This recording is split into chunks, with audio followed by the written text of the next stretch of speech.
मित्रांनो, आज मी कणकवली स्टेशनला येईल आहे. पहिला कणकवली स्टेशन आणि आताचा कणकवली स्टेशन बघा.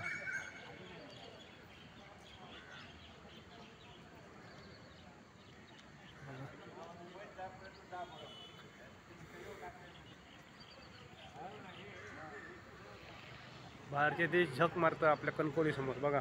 कणकवली स्टेशन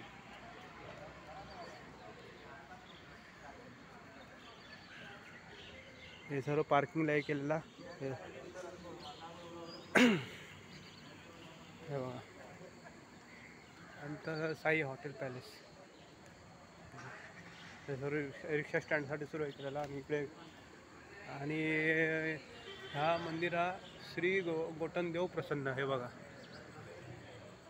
तो त्यांचा देव कणकवलीवाले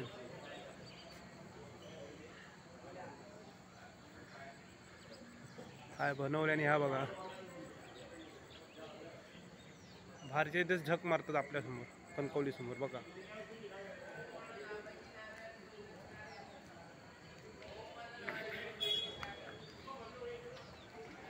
एंट्री. व्हिडिओ आवडला असल्यास लाईक करा, शेअर करा आणि जास्तीत जास्त सबस्क्राईब करा.